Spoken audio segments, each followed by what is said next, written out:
Salut à vous, aujourd'hui 31 mai, notre dernière vidéo elle date un petit peu de quelques jours, du 26 mai, jour de mon anniversaire, de mes 55 ans. On avait parlé de Power the Hunter, deuxième album de Tank, c'était aussi l'anniversaire de Monsieur Zégut. Aujourd'hui c'est l'anniversaire de Clint Eastwood, donc bon anniversaire Monsieur Clint.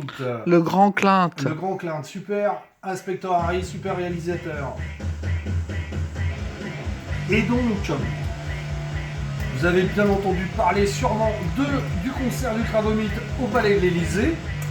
Et du coup, moi, ça me donne envie de les réécouter. En plus, c'est des mecs super sympas. Leur équipe est vraiment super géniale. J'ai eu la chance de travailler plusieurs fois pour eux. Au Mondial du Tatou, où ils avaient été invités par Tintin et Esther à jouer là-bas. J'ai fait aussi leur concert du Zénith. Et donc, franchement, super équipe technique mortelle, artistes mortels. Donc, ils sont formés fin des années 90. Et en 2002, ils vont sortir un premier album d'ailleurs sur un label Misère Record. D'ailleurs, il y a un petit jeu de mots. Ça s'appelait Kebab Zyded Adburst. Et en 2004, donc, ils vont sortir le truc qui va les faire sortir du lot. Monsieur Patate, Mister Patate. D'ailleurs, d'où vient le morceau que Ultravomite a joué, Une souris verte, donc qui est tiré de cet album-là, du deuxième album qui date de 2004. Donc ça fait déjà un moment. Ensuite, ils vont signer chez Listenable et là, ils vont sortir Objectif Tune. Et là, c'est une armée de chefs-d'œuvre. D'ailleurs, quand j'étais petit, c'est un grand hommage à Lemmy. Superbe album. Et là, ils vont vraiment décoller, commencer à plus en plus tourner. Et toujours aussi fun, avec des morceaux courts et de mieux en mieux produits. Ensuite, en 2017, ils vont sortir Panzer Surprise, donc en plus je suis content, il y a un Ah bah ouais, Panzer.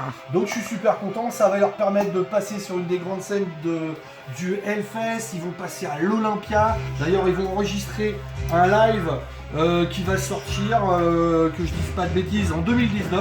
Donc ça c'est les pochettes, malheureusement je ne l'ai pas reçu, je ne l'ai pas acheté malheureusement, mais je vais vite le faire.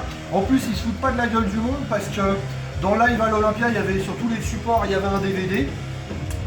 Et puis donc ils vont passer au Hellfest en 2019 et au Zénith en novembre 2019 aussi. Voilà. Et donc la dernière sortie, il y a cet album-là qui est ressorti.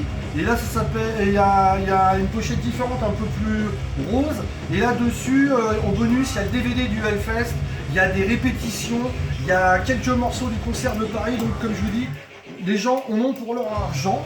Et du coup, malheureusement, ils ont été bloqués avec le confinement et tout ça. Et ils ont eu la chance d'être invités par McFly et Carlito, donc les youtubeurs. Parce que, faut rappeler une chose, Ultravomite n'ont pas été invités par Monsieur Macron, mais par les deux youtubeurs. Et donc, je trouve que c'est une bonne farce qu'ils ont fait. Ça leur a permis de visiter l'Elysée. Ils ont peut-être récupéré un petit cachet pour leur équipe et pour eux, un petit cachet intermittent du spectacle. Excuse-moi, ça leur a permis de jouer, c'est des musiciens, ils peuvent jouer, ils jouent. Il y a des gens, donc mon petit coup de gueule, et même avec Roxane, je pense que c'est pareil, c'est les gens qui les ont critiqués, redescendez sur terre parce que déjà d'une, ils ont joué. Ils ont bidouillé la Marseillaise, en plus ils ont joué un vieux morceau d'un ancien album, ils n'ont pas joué lors d'un meeting politique. Et en plus, je trouvais que ça fun, et en plus, si les gens ils regardent bien, sur la guitare du chanteur, il y a un bel autocollant Pôle emploi. Et donc je pense qu'ils ont dû parler des soucis, des intermittents et des problèmes du métal. Parce que si vous voulez faire un coup de gueule, eh ben faites un coup de gueule sur la chaîne dite culturelle Culture Box, où il y a zéro métal, zéro rock, zéro musique underground. Là il y a de quoi faire un coup de gueule. Puis je pense que là le fait c'est de jouer, c'est pas de jouer pour Macron, c'est de jouer à l'Elysée qui est fun. En tout cas moi je suis content pour eux et je pense qu'ils ont eu raison de le faire. Parce que s'ils l'avaient pas fait, il y a des gens qui leur auraient dit qu'ils ont eu tort de pas le faire. Ils l'ont fait, ils ont eu les couilles de le faire, c'était fun. Et moi je trouve qu'ils ont de l'humour et ils l'ont prouvé encore une fois.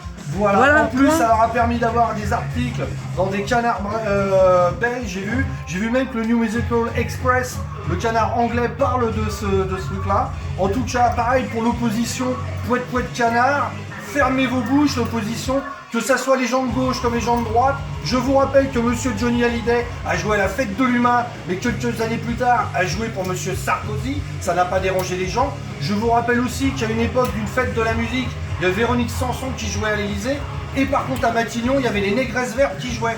Groupe alternatif. Donc voilà, c'est mon coup de gueule. Les gens qui ont râlé, qui ne soutiennent pas Ultra Vomit, poète poète canard. En attendant, moi je vous conseille de réécouter Ultra Vomit et de les soutenir. Ça fait du bien, un peu de détente Voilà. et un peu de rigolade. Donc, voilà, c'était un peu mon coup de gueule, des gens qui râlent pour rien dire. Je vous dis à demain, bon fun, bon grind.